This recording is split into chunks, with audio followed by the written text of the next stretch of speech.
우리 한번 따라해 보겠습니다. 이 보배를 질그릇에 가졌으니 우리의 죄를 대속하기 위해 십자가에서 죽으셨고 사흘 만에 부활하신 예수님을 믿는 것은 멸망에서 영생을 얻는 유일한 길입니다. 그러나 신앙생활은 예수를 믿음으로 죄사함을 받고 천국 가는 것만으로 끝나는 것이 아닙니다. 하나님 자녀로서의 삶을 살아야 하고 하나님이 기뻐하시는 자리까지 성장하고 변화되어야 하는 것입니다. 우리를 거듭나게 한 예수님의 생명은 사망도 이기고 부활 승리하신 영원한 영생의 생명이기 때문입니다. 우리 자녀가 새로운 학교를 들어갔는데 공부도 더 열심히 해서 성적이 오르고 부모 말도 더 잘 듣고 예의범절이나 모든 말과 행동에서 좋은 변화가 일어난다면 얼마나 기쁘고 보람되며 신바람 나는 일이겠습니까? 마찬가지로 예수 그리스도를 믿어서 좋은 변화와 성장이 일어난다는 것은 죄의 세력을 이긴다는 것이고 염려와 근심, 두려움과 절망의 세상을 이긴다는 것이기에 기쁘고 신바람 나는 일이고 하늘나라의 열매를 맺는 가치 있고 보람된 삶이 되는 것입니다. 하지만 우리 안타까운 현실은 이런 변화가 쉽게 자신에게 일어나지 않으므로 고민과 갈등에 빠질 때가 있다는 것 아니겠습니까? 나름 열심히 교회 생활을 하면서 봉사도 하고 교제도 하고 심지어는 선교도 갔다 왔는데도 여전히 죄를 짓고 넘어지고 변화되지 않는 듯한 자신의 모습을 볼 때가 있습니다. 그래서 신앙생활의 기쁨과 생명력을 잃어버리고 좌절과 낙심에 빠지게 되기도 합니다. 오늘 저는 어떻게 하면 예수 생명의 성장과 좋은 변화를 이루며 승리하는 신앙생활을 할 수 있는지, 이 보배를 질그릇에 가졌으니 라는 제목으로 이 시대를 살고 있는 저와 여러분에게 주시는 세 가지 하나님의 은혜를 함께 나누고자 합니다. 첫째, 먼저 변화와 성장에 대한 잘못된 오해를 바로 잡아야 합니다. 본문 가운데 7절을 우리 다 같이 한번 읽어봅니다. 우리가 이 보배를 질그릇에 가졌으니 이는 심히 큰 능력은 하나님께 있고 우리에게 있지 아니함을 알게 하려 함이라. 아멘. 이 말씀에 보면 질그릇을 나로 비유하여 말씀하고 계시고 예수님을 보배로 분명하게 구분하여 말씀합니다.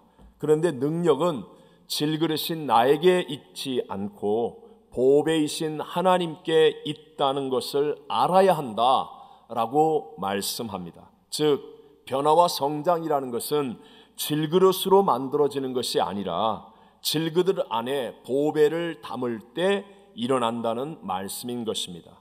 그러니까 우리들이 갖고 있는 가장 일반적인 오해라고 한다면 많은 사람들이 질그릇 바꾸는 것이 변화와 성장이라고 착각하고 있는 것입니다. 열심히 신앙생활했더니 질그릇의 색깔이 조금씩 변하더니 동그릇이 되고, 또 열심히 신앙생활을 했더니 어느 날 은그릇이 되고, 또 열심히 신앙생활을 했더니 직분을 받고 칭찬을 들으면서 금그릇이 되는 그런 것이 아니라고 성경은 말씀합니다. 변화와 성장은 질그릇 개선하는 싸움이 아니라는 것입니다. 우리는 은그릇, 금그릇 하니까 은으로 만든 그릇이요 금으로 만든 그릇이라고만 잘못 생각하는데, 여러분 그렇게만 생각하지 말고 은을 담으면 은그릇, 금을 담으면 금그릇, 물을 담으면 물그릇, 무엇을 담느냐에 따라서의 그릇이라고 말씀합니다. 하나님이 오늘 성경을 통하여 우리에게 주시는 메시지는 변화는 그릇이 아니라 그 그릇에 무엇을 담느냐에 있다라는 것을 우리에게 말씀하십니다. What do you feel in the bowl?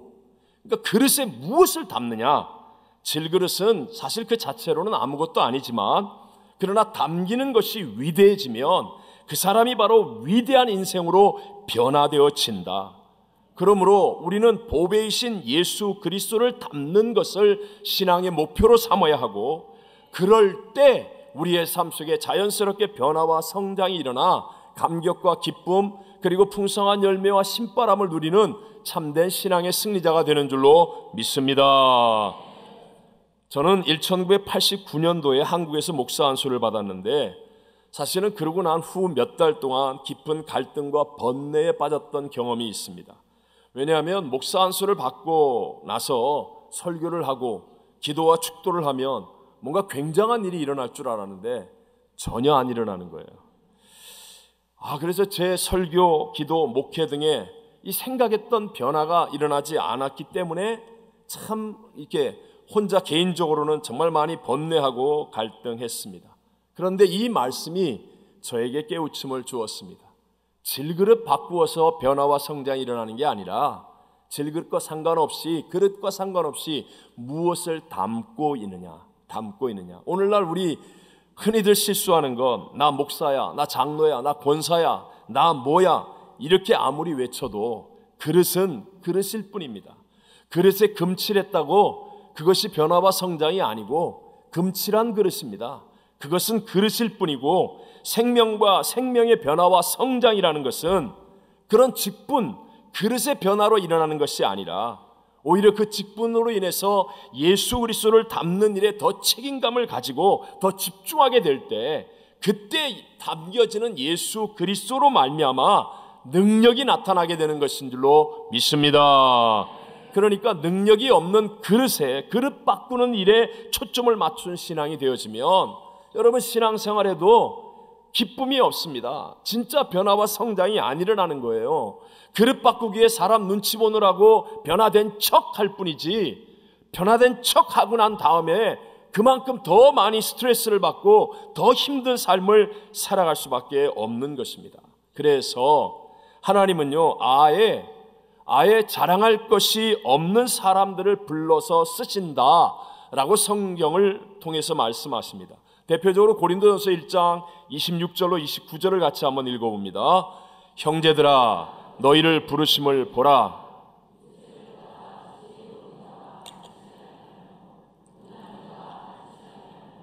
문벌 좋은 자가 많지 아니하도다. 그러나 하나님께서 세상에 미련한 것들을 택하사 지혜 있는 자들을 부끄럽게 하려 하시고 세상에 약한 것들을 택하사 강한 것들을 부끄럽게 하려 하시며 하나님께서 세상에 천한 것들과 멸시받는 것들과 없는 것들을 택하사 있는 것들을 폐하려 하시나니 이는 아무 육체도 하나님 앞에서 자랑하지 못하게 하려 하심이라. 아멘. 5종류의 말씀을 하는데요. 미련한 것들, 약한 것들, 천한 것들, 멸시받는 것들, 없는 것들. 그러니까 아예 자랑할 것이, 그릇으로는 자랑할 것이 없는 그런 그릇들을 택하여 쓰시는 이유는 능력이 그릇에 있지 않고 변화와 성장은 바로 그릇에 담기는 보배인 그리스도에게 있기 때문인 줄로 믿습니다. 고린도전서 15장 50절과 57절도 우리에게 동일한 은혜를 전해줍니다. 같이 읽어봅니다. 형제들아 내가 이것을 말하노니 혈과 육은 하나님 나라를 이어받을 수 없고 또한 썩는 것은 썩지 아니하는 것을 유업으로 받지 못하느니라. 우리 주 예수 그리스도로 말미암아 우리에게 승리를 주시는 하나님께 감사하노니. 아멘. 혈과 육의 그 그릇을 가지고는, 우리 육체의 그릇을 가지고는 하나님의 나라를 이룰 수가 없지만 승리를 이루신 보배 되신 예수님으로 말미암아 우리도 승리를 누릴 수 있게 된다라고 말씀합니다. 마치 우리나라가 옛날에 일본으로부터 해방될 때 우리 힘으로 안 되었는데 우리도 모르는 사이에 미국과 연합군이 원자탄 2발을 일본에 터뜨림으로 그래서 전쟁에 승리하는 바람에 우리가 그냥 저절로 해방을 얻고 승리를 얻은 것과 같은 이치입니다. 보배이신 주님께서 우리를 도둑질하고 죽이고 멸망시키려는 사망 권세 원수마귀의 세력을 박살내고 예수님께서 십자가와 부활을 통하여 승리하셔서 그래서 우리에게 그 승리를 주는 것인데 그 보배이신 승리를 주시는 예수님을 닮지 않고 내가 그릇인 내가 승리를 하려고 하면 그러면 오히려 문제가 생길 수밖에 없다는 것이죠. 우리가 잘 알고 있는 민수기 13장에 나오는 가나안 땅을 정탐하고 온 12명의 정탐꾼 가운데 부정적인 10명의 정탐꾼의 이야기가 있지 않습니까? 그들이 이스라엘 백성들 앞에서 전쟁을 할 수 없다라고 했던 그 메시지가, 핵심 메시지가 무엇입니까? 함께 한번 13장 31절만 읽어봅니다. 우리는 능히 올라가서 그 백성을 치지 못하리라. 그들은 우리보다 강하니라. 그들은 우리보다 강하니라. 맞습니다. 그릇으로 보면 가나안 땅에 살고 있는 사람들은 철제 문화를 사용하고 강한 성을 가지고 있고 훈련된 전투 싸움꾼들입니다. 하지만 애굽을 탈출한 노예 출신의 광야를 헤매다 온 이스라엘 백성들은 그릇으로 따지면 비교할 수 없는 그릇입니다. 하지만 생각해 보십시오. 언제 이스라엘 백성들이 자기 능력이 있어서 이긴 적이 있었습니까? 애굽을 나올 때에도 자기 능력으로 이긴 게 아니었죠. 홍해바다를 건널 때에도 자신들의 능력이 아니었습니다. 광야에 40년을 지나올 때도 자신들의 능력이 아니었습니다. 이스라엘 백성들에게는 능력이 없었습니다. 철벽성 여리고를 무너뜨릴 때도 이스라엘 백성에게 능력이 있어서 무너졌습니까? 아닙니다. 그들은 돌 하나 던지지 않았고 창칼 활 한 번 쏘지 않았습니다. 그냥 하나님의 말씀을 순종하여서 성을 그랬더니 하나님이 그 성이 무너지게 하는 승리를 이루셨고, 이스라엘 백성들은 하나님이 이루신 승리를 받아들이는 것입니다. 바로 예수 그리스도를 보배로 받아들일 때, 영접할 때 그 예수님이 이루신 승리가 우리들의 것이 되어지는 줄로 믿습니다. 그러므로 다시 한번 명심하십시오. 그릇 치장하는데, 그릇 바꾸는데 우리의 힘을 낭비하지 말고, 나라고 하는 이 그릇에 보배이신, 이미 승리하여 우리에게 승리를 안겨주시는 예수 그리스도를 담는 일, 영접하는 일에 집중하게 되시기를 바랍니다. 두 번째, 그릇 안에 보배이신 예수 그리스도가 담겨져 있는지는 현장의 사역을 통해 확인하는 것입니다.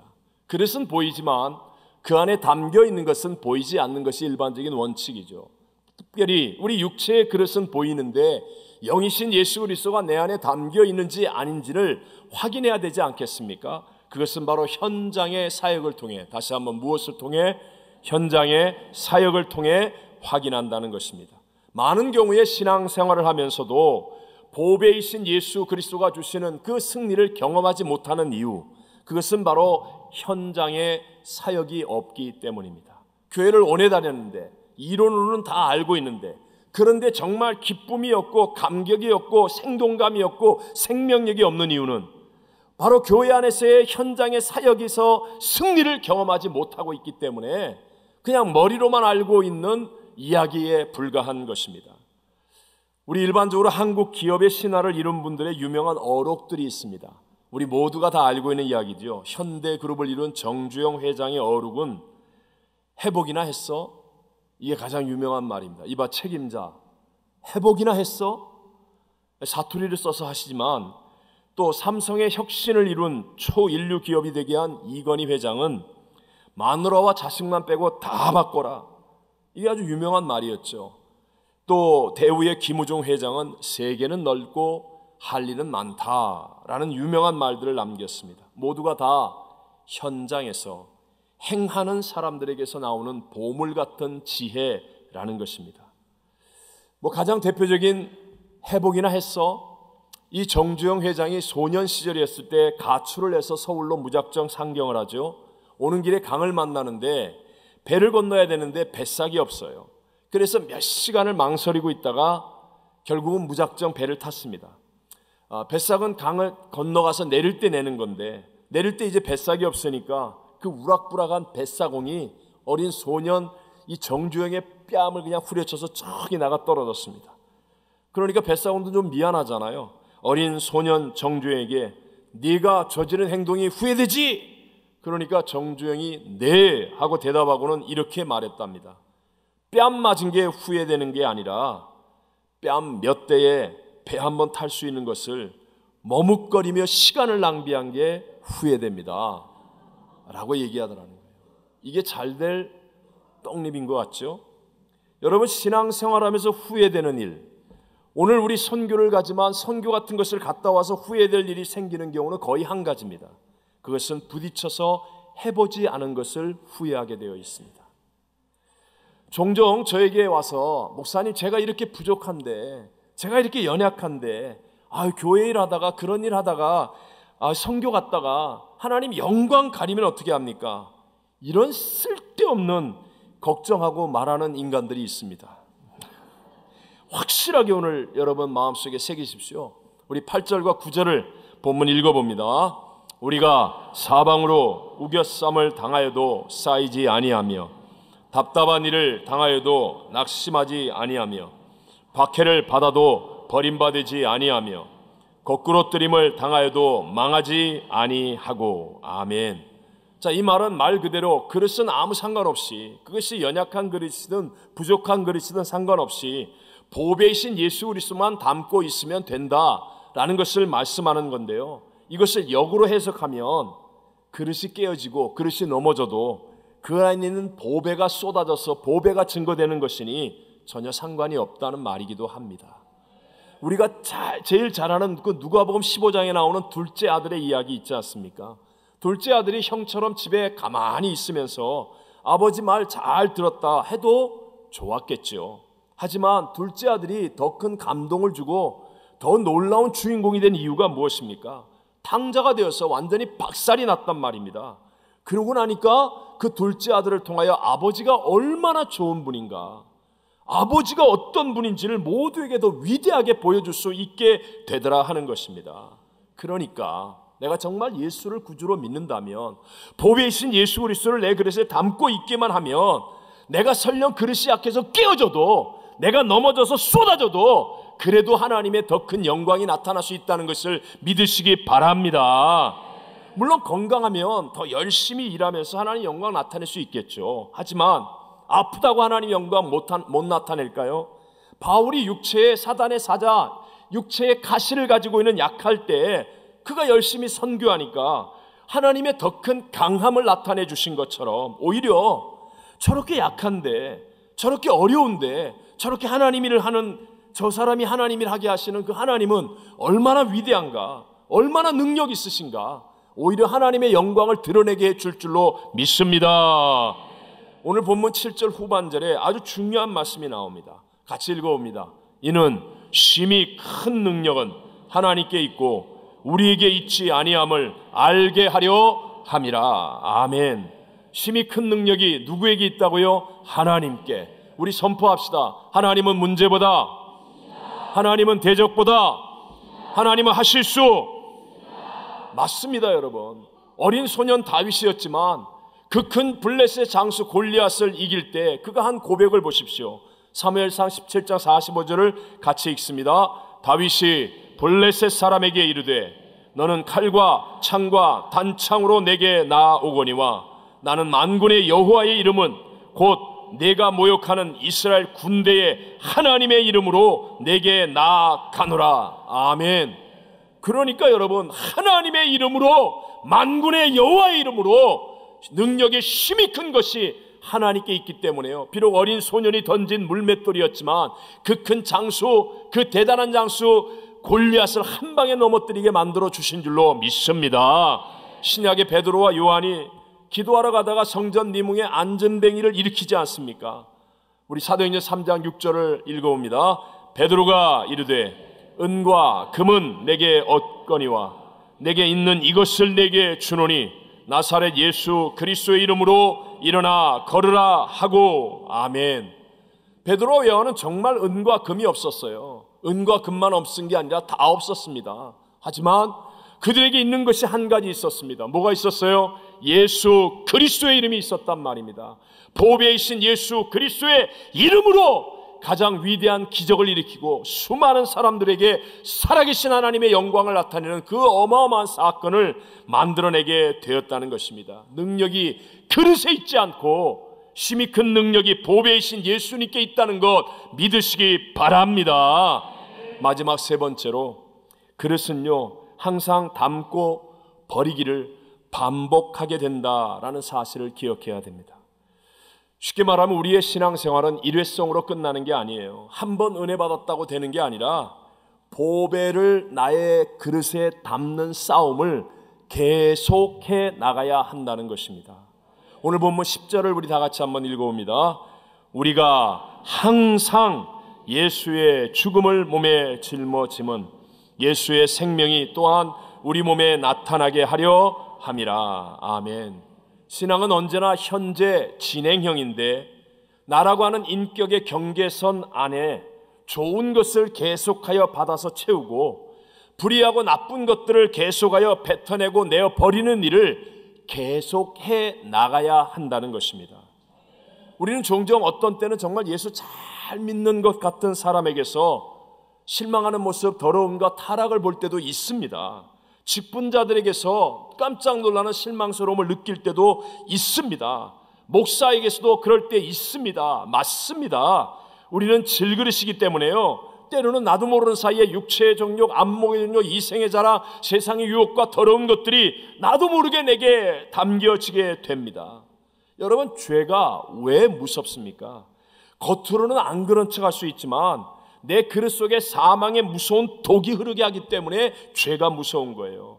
그래서 우리 하나님은 말씀과 예배를 통하여 죄를 깨닫게 하시는 거죠. 왜요? 빨리 내뱉으라고, 빨리 내뱉으라고. 하나님이 버릴 수 있는 기회를 주실 때 버려야 합니다. 버리지 않으면 하나님이 그릇을 엎어버리고 박살을 내버릴 수도 있기 때문이라는 거죠. 그래서 우리가 매일 해야 되는 게 뭐예요? 바로 좋은 것을 내 안에 채우고 담기 위해 초청하는 것이고, 나쁜 것은 계속하여 뱉어내고 버리는 일들을 해 나가야 하는 것입니다. 여러분, 하나님의 말씀에는 아멘하는 신앙이 되시기를 바랍니다. 세상의 부정적인 것, 저 우한 폐렴의 부정적인 소식, 별의별 나쁜 희한한 말들 담대하게 노 하게 되시기를 바랍니다. 우리 숨을 내쉴 때 보통 후 하고 내쉬죠? 한번 해보세요. 우리는 다 건강하니까 아무도 균이 없어요. 괜찮아요. 후. 그러고 나서 이렇게 들이마십니다. 흡 합시다. 후, 흡. 이렇게 그런 것처럼 말입니다. 우리는요, 계속하여 그릇이기 때문에 우리 안에 생기는 그 나쁜 것들, 부정적인 것들을 계속 후 하고 기도로 하나님 앞에 내어뱉고, 그리고 계속하여 말씀과 또 예배를 통하여 하나님의 좋은 것들을 내 안에 채워서 보배이신 예수님이 함께하면 능력의 힘이 큰 하나님의 역사가 저와 여러분의 삶을 계속하여 인도해 주실 줄로 믿습니다. 그래서 매일 새벽 예배가 중요하고요, 한기다말이 중요하고 기도의 습관이 중요한 것입니다. 다윗 얘기를 했지만 다윗만큼 원수가 많고 문제와 고통이 많았던 사람도 없습니다. 여러분, 그렇다면 자식이 쿠데타를 일으키고 옆에 있는 장수가 자기를 죽이려고 하고 가까운 사람이 저주하고 그런 삶이라면 원한이 가득하여서 쓴물과 독이 나와야 될 것 같은데, 다윗의 시편들을 보면 정말 그 절망과 고통의 때에도 너무나 맑고 깨끗합니다. 세상 물정 하나도 모르는 것 같던 순수한 고백과 찬송이 그 고백 속에 가득합니다. 왜 그렇습니까? 다윗도 마찬가지예요. 그런데 다윗은 내뱉을 줄을 아는 사람입니다. 더러운 것, 나쁜 것, 그런 부정적인 기억들을 계속 하나님 앞에 다 뱉어내고, 그리고 구원의 하나님을 똑바로 바라보고 하나님께 소망을 둘 줄 아는 사람. 그래서 하나님의 것들이 그 안에 채워지니까, 그러니까 맑고 밝은 하나님의 마음에 합한 자의 승리자가 되어진 줄로 믿습니다. 제가 마지막으로 우리가 잘 아는 이분의 이야기를 다시 한번 생각하고 마치려고 합니다. 일명 최건능 목사로 더 알려진 최봉석 목사님입니다. 평양 감사 아래 감찰의직을 맡았을 때 국고 3만 냥을 횡령했다는 죄로 반년 동안 투옥되었다가 평북 삭주로 유배가 됩니다. 그는 날마다 울분 속에서 술에 취해서 세월을 보내고 있었는데요, 그 삭주에는 1896년에 교회가 설립되어 있었습니다. 한 분이 복음서를 전해주며 그를 전도했는데 복음서를 읽다가 변화됐어요. 예수를 믿게 되고 삭주 교회에 나가기 시작해서 1903년 34살이 되었을 때 성령 충만을 체험하는 거예요. 불같은 은혜로. 그래서 정말 열심을 다해서 사람마다 붙잡고 전도하기 시작했습니다. 그의 전도와 목회로 교회가 크게 부흥하게 되었고요, 1913년 평양신학교를 졸업하고 그는 만주 전도에 힘을 쏟아서 12년 동안 28개의 교회를 세웁니다. 그리고 1926년 평양에 돌아와 새벽 4시가 되면 어김없이 거리에 나가 예수 천다! 이것을 외치면서요 전도했습니다. 최권능 목사님은 일본의 신사 참배에 앞장서서 반대하다가 1939년 평양 경찰서에 끌려가서 극심한 고문을 당하면서 6년 동안 감옥 생활을 하다가 순교하십니다. 고문을 심하게 하면 할수록 그는 예수 사랑하심은 성경에서 배웠네. 우리들은 약하나 예수 권세 많도다. 날 사랑하시 날 사랑하시 날 사랑하시 경에 쓰였네. 얼마나 가슴이 답답하겠습니까? 얼마나 힘들겠습니까? 얼마나 쓴물과 독이 나오겠습니까? 그런데도 불구하고 그는 이 찬송을 계속 불렀습니다. 그래서 감옥 안에 있는 예수 믿지 않은 사람들도 전부 다 너무나 신문을 당할 때마다 이 찬송을 크게 부르니까 전부 이 찬송을 다 외워서 부를 수 있게 되었다고 그래요. 형사가 몽둥이로 때릴 때마다 그는 예수 천다! 세게 때리면 더 크게 예수 천다! 그래서 쿡 찌르면 예수 천다. 그러니까 왜 이렇게 시끄럽게 당신은 이렇게 하냐고 그랬더니 그 유명한 말 있지 않습니까? 내 몸속에는 예수가 꽉 차 있어서 그래서 나를 때리고 건드리면 그냥 예수님이 나온다. 예수님이 나온다. 1944년 주기철 목사님은 4월 21일에 최권능 목사님은 4월 25일에 순교하셨습니다.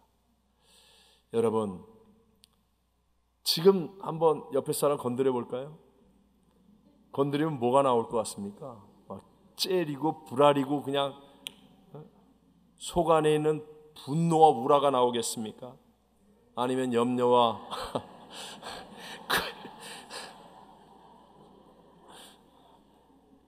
염려와 근심이 나오고 아니면 불평과 원망이 나오겠습니까? 여러분 건드리면 우리도 예수 천당이 나오고 감사와 찬송이 나오고 성령의 충만함이 흘러 넘쳐나는 사람이 되시기를 바랍니다. 우리 모두는 다 질그릇 같은 인생입니다. 죄송합니다. 그놈이 그놈입니다. 하지만 최고의 보배 하나님의 큰 능력이신 예수 그리스도를 질그릇 같은 내 그릇에 담으면 그러면요 내 능력이 아닌 하나님의 능력으로 승리하고 하나님의 능력으로 변화되고 성장하는 그 기쁨과 감격과 복을 누리게 될 줄로 믿습니다. 선택과 결단입니다. 여전히 자기의 그릇만 바라보면서 나는 못해, 나는 안 돼 할 것인지 내 그릇에 보배이신 예수님이 담기면 나도 성령으로 충만하면 하나님의 능력으로 나는 할 수 있을 거야. 이 믿음을 선택할 것인지 바로 이것이 저와 여러분의 몫입니다.